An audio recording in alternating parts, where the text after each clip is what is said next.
دکتۆر بەخێر بیت. دکتۆر با لە پرسیارێکی ڕۆشنبیریەوە دەست پێ بکەین. یەکێک لە بەرهەمە هەزریەکانت بە ناوی بەهەشتی ئیجباری دەمانێت بپرسین لەم کتێبەدا ڕووی زارت لەکێیە، ڕووی دەمت لەکێیە؟ ئایا هەر ئەو کەسە دیاریکراوەیە کە لە بەرهەمەکە تا هەیە یاخۆت دەتەوێت گفتوگۆکەت لەگەڵ کەسێکی نوێدا دەست پێ بکەیت؟ وەڵا ڕووی کتێبەکە لە هەموو کۆمەلگاکەیە، لەبەرەوەی ئێمە کتێبەکە باز لە فۆرمی تازە و شێوازی تازەی دینداریەکات لە کۆمەلگای ئێمەدا و ئێمە لە بەردەم کۆمەڵێک بکەری دینی داین کە دەست بۆ هەموو ورد و دریشتی ژیانی هەموو مرۆڤەکانی ناو کۆمەلگاکە بن. لەبەرەوە کتێبەکە ڕووی لە هەموو کەسێکە کە بە جۆرێ لە جۆرەکان ئەم فۆرمە تازانە و ئەم شێوازە تازانەی دینداری و ئەم بکەرە تازانەی دینداری لە کوردستانە کە لە دنیای دوای ڕاپەڕی نادروست بوون کاریگەریان لەسەر ژیانیان هەیە. لەبەرەوە کتێبێک نییە ڕووی تەنها لە گروپێکی دیاری کراو بێ، بەڵکو بە پلەی یەکەم ڕووی لە هەموو کۆمەلگاکەیەوە ناو کۆمەلگاکەشە لە ڕاستیدا بەشێکی ڕووی لە هێزە ئیسلامیەکانە بەو هیوایی کە شتێک لە بەخۆداچوونەوە و شتێک لە مناقەشەیەکی بەرهەمهێن دروست بکات کتێبەکە لەگەڵیانە. بەڵێ دکتۆر بە بڕوای جەنابەت تا چەند کتێب بەتوانێت دید و هزری تاکەکانی کۆمەڵگە بگۆڕێت؟ ئەگەر پێت وایە ینی بەگشتی تاک مەبەستمەوەی بگۆڕێت، ئەگەر پێت وایە خوێندنەوەت بۆ ئاستی ڕۆشنبیری و تێگەشتنی تاکەکانی کۆمەڵگەی کوردی لە ئێستادا لەم قۆناغەدا چییە؟ وەڵازایی ئەو ژۆرە پرسیارانە پرسیارێکن پەیوەندیان بە کتێب و بە ڕۆشنبیریەوە نییە. ینی هیچ نووسەرێک نانووسێت بەبێ خەونی گۆڕانکاری. یعنی ئەگە تۆ بزانیت ئەوەی دەینووسیت بە هیچ جۆرێک لە هیچ ڕۆهەندێکی کۆمەڵایەتی و کولتوری و دینی و فەرەنجیدا کاریگەری نابێت، ئەسڵەن دەست بۆ قەڵمەکەت نابێت. یعنی باز لەوە ناکەم تۆ بێگومان هەموو نووسەرێکە نووسێت هەوڵەدات شتێک دەستکاری خۆشی بکات لە نووسینەکانی. دوای نووسینی هەموو کتێبێک نووسەرەکە بێ بە کەسێکی تر، یانی جیاواز بەناو پرۆسەیەکی تایبەتی بیرکردنەوە هەڕوە. بەڵام من باوەڕم بەوەیە، ینی تاکو ئێستاکەش باوەڕم بەوەیەوە تاکو بنووسم باوەڕم بەوەیە بەڕاستی کە نووسین کاریگەری خۆی هەیە. خوێنەری تەنیای خۆی دروست دەکات، خوێنەری ڕخنەی خۆی دروست دەکات.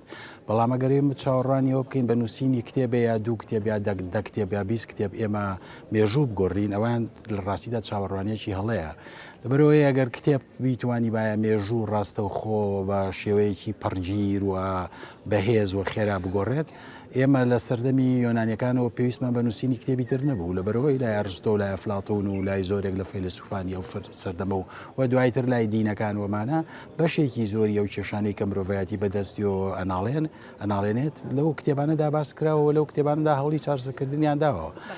بەڵام کتێب ینی وتەیەکی مارکسەیە باس لەوە کا ئەڵێ بیرکردنەوە کاتێکە بێ بەهێز بۆ گۆڕانکاری، ینی کتێب کاتێکە بێ بەهێز بۆ گۆڕانکاری کە بچێتە ناو کۆمەلگاوە بچێتە ناو خەڵکەوە و بتوانێت لانی کەم زمانێک ببەخشێ بەو خەڵکانەی کە کتێبەکە خوێنەوە بۆی لانی کەم لە خۆیان تێبگەن، ینی لە بیرکردنەوەی خۆیان لە پەیوەندی خۆیان بە کۆمەلگاکەوە لە پەیوەندی هێزەکان لەگەڵ یەکتریدا. لەبەرەوە من لەو ئاستەدا لە ڕاستیدا این نیم ڕژبین نیم، ینی چکەم باوەڕم بەوەیە کتێب خوێنەری خۆی لە هەر قوژنێکی کۆمەلگاکەشدا بێ دروست دەکات. دکتۆر کەواتە ئێستا ئێمە ژمارەیەکی باش لە نووسەرمان هەیە، سەرچاوە و کتێبی باشمان هەیە. بەپێی خوێندنەوەی تۆ پێویستی کۆمەڵگەی کوردی ئەمڕۆ بەوەیە کە ئێمە کتێبی زیاتر و بەرهەمی زیاترمان هەبێ یاخود ڕۆشنبیری زیاتر و نووسری زیاترمان پێویستە، ینی تێگەشتنی ئاستی تێگەشتنی کۆمەڵگە پێویستی بەوەیە یان پێ دوایە لە ئاستێکی باشین، ینی نووسری باش خوێنەری باشیشمان هەیە؟ وام پێم پێویست باوەڕم بەوەیە کۆمەلگای ئێمە لە هەموو خانەیەکی کۆمەڵایەتیدا پێویستی بە گۆڕانکاریە. ینی ئێمە هیچ ڕەهەندێکی ژیانی سیاسی، دینی، کۆمەڵایەتی، کولتوری، ئەخلاقی ئێمە نییە پێویستی بە گۆڕانکاری ڕیشەی و گۆڕانکاری ڕادیکاڵ نەبێ بەڕاستیەوەنەوە. ینی چکە کۆمەلگای ئێمە کۆمەلگایەکە گیرۆدەیە بەدەستی سیاسەتەوە، بەدەستی شێوازی بەڕێوەبردننی ئابوووریەوە، بەدەستی شارسازیەوە، بەدەستی دینەوە، حتا بەدەستی جۆرێک لە کولتوری جەماوەری بێ قوڵایی و بێ ئاست و جۆرێک لە ینی پیشەسازی تەرفیه ئەوەی کە خەڵک بخاتە پێکەنین و خەڵک بخاتە ینی جۆرێک لە وەهم بە خەڵک بدات کە دڵخۆشن کە دنیا بەڕێوە بە ئاقارێکی باشداڕوە. لەبەرەوە پێم وایە کتێب لە هەموو کاتێک زیاتر پێویستمان پێێتی لە وەختەدا و لە هەموو کاتێکیش زیاتر پێویستمان بەوەیە لەسەر ئەو کێشە کۆنکریتیانە قسە بکەین کە کۆمەلگای ئێمە بەدەستیەوە ناڵێنێ و لەم ئاسەدا لە ڕاستیدا ژمارەی ئەو کتێبانەی کە قسە لەسەر کێشە کۆنکریتەکانی دنیای ئێماکەن هێجگارکە من نمونەیەک بۆ بێنمەوە من ساڵی پار لە تونس بووم ئەچیتە کتێبخانەیەکەوە لە تونس بۆی کتێب کڕیت تەماشاکەی 20 کتێبیان لەسەر بزوتنەوەی ناغزە نووسیوە ئەو ئیخوانی موسلیمینەوەی کە ئەو ماوەیە لە میسر ماوەیەک حکمڕان بوون هەموو مەکتەبەی کوردی کتێبێکی باشی لەسەر یەکگرتووی ئیسلامیتیانە کتێبێکی باشی لەسەر پارتیتیانە کتێبێکی باشی لە سەرجەتی نیشتمانیتیانە کامانە لە کاتێکە ئەو هێزانن کە یەکیشان لە ناو کۆمەلگاکە تا دەستنیشانیەوەکە بەهاکان چی بن ئەوانی تریش لە ئاستە سیاسەکەدا دەستنیشانیەوەکەن ئێمە لە ناو چ کۆمەلگایەکە بژین و چ جۆرە دەستگایەکمان بێت چ جۆرە یاسایەکمانە بێ لەبەرەوە من زۆر باوەڕم بەوەیە کە گەڕانەوە بۆ قسەکردن لەسەر کێشە کۆمەڵایەتیەکانی ناو کۆمەلگای بۆ کێشە کۆنکریتەکان هێزگار گرنگە. دکتۆر با چەند پرسیارێکی شعریشت لێ بکەم.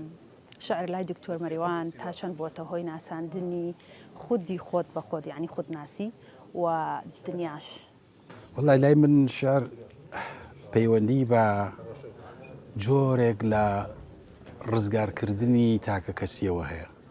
ینی من مەرج نییە هەموو شاعرێک وا بێ ینی من لە هەموو ئەو ساتانەدا کە هیچ شتێک فریام نەکەوتووە نا هاوڕێیەتی نا فکر نەخوێندنەوە نەنووسینی سیاسی یا کۆمەڵایەتی یا کۆمەڵناسی تەنها لەو کاتانەدا پەنام بۆ شعر بردووە و ئەوە ژێشێکە لەوە کارانی کە من شعرم کەم نووسیوە بەڵام خۆشحاڵانە ژۆر ڕەنگەوە بێت کە من ئەوەندە پێویستم بە خۆ ڕزگارکردن نەبوو بێ ینی شتێک لە گەشتبینیم تێدا بوو بێ ناچاری نەکرد بەم شعر بنووسم. دکتۆر ئەکرێ کەواتە پێناسێکی کورتی شعرمان بۆ بکەی لە دیدی تۆوە؟ وەڵا شعر زانی بە پلەی یەکەم لای من سەفەرێکە بە ناو مرۆڤ خۆیدا سەفەرێکە بە ناو خوددا و گەڕ چوونە ناو ئەو بەشانەی کەسایەتی مرۆڤەوەیە کە بەبێ زمانی شعری بە تاریکی ئەمێننەوە و زمانی شعر وەکو تااقەت تیشکێک توانای کەشفکردنی ئەو تاریکە ناوەچانیان هەیە ینی لای من شعر ئامرازێک نییە بۆ تێگەیشتن لە دنیا و شعر و فەلسەفە دوو ئەرکی جیاوازیانەیە شعر و کۆمەڵناسی دوو ئەرکی جیاوازیانەیە شعر و زانستە کۆمەڵایەتیەکان ئەرکی جیاوازیانەیە لای من شعر بریتە لە هەوڵدان بۆ ڕووناکردنەوەی دوو جۆر تاریکی یەکێکیان تاریکیەکانی ناو زمانە ینی تۆ ئەو زمانەی کە ڕۆژانە قسەی پێەکەیت بەرەقەتی هەموو شتەکانت نایەت و ناتوانێت بێ بە ئامرازێک بۆ دەوڵەمەندکردنی ڕوانین و دەوڵەمەندکردنی پەیوەندیت بە جیهانەوە و وەزیفەی دوو هەمی بریتە لە ڕووناکردنەوەی تاریکەکانی ناو مرۆڤ خۆی ینی لە ناو هەریشێکماندا کیشوەرێک تاریکی هەیە ئەوە نە سایکۆلۆژیان نەزانستی سایکۆلۆژیان نە کۆمەڵناسی نە سیاست نا زانستە ئینسانیەکان ناتوانێت و تاریشانە ڕوونا بکاتەوە بەڵام شعر توانێت بچێتە ناویانەوە و توانێت زمانێک بەو تاریشانەش بەخشە بۆەوەی بتوانە قسە بکەن. کاتە دکتۆر جەناب دامەژە بەواکەی کە بەرهەمی شعریت کەم نووسیوە دەپرسم ئەوەی کە لە کتێبە هزریەکانی دکتۆرا جێگەی نەبووتەوە دەکرێت بڵێ لە ڕێی شعرەکانتەوە ئاماژەت پێکردوا خود دەرت بڕیوە؟ نەوەڵا زانی نیە لای من ئەو دوانە لە یەکتی دابڕاون ینی ئەوەی لە ئاستی هزری داویست بێتم وتبێتم لە کتێبەکان ماوتومە بەڵام ئەوەی کە بۆ ماسکردی ئێستاکە وەزیفەیەکی جیاوازیە شعر لەوەدا ئەرکێکی دری هەیە کە من خەریکی شعر لەو ئاستەدا پەنای بۆ دەبم. دکتۆر دوا پرسیارمەوەیە دکتۆر مەریوان هەوڵی داوە ڕۆمان بنووسێت بەلای دکتۆرەوە کامیان گرنگترن بابەتە هزریەکان ڕۆمان یاخود شعر؟ وڵای هەمویان گرنگن هەموو نارێکیان وەزیفەیەکی جیاوازی هەیە هیچیان ئەلتەرناتیڤی ئەوی تریان دینی چیان ناچنە شوێنەوەی تریان بەڵام من هیچ هەوڵێکی نووسینی ڕۆمانم نەداوە و مخۆم بە ڕۆمانوس نازانم. زۆر سپاس دکتۆریان کاتمان گرتی سپاس بۆ کاتێک کە بەدەنگی ئەمریکات بەخشی.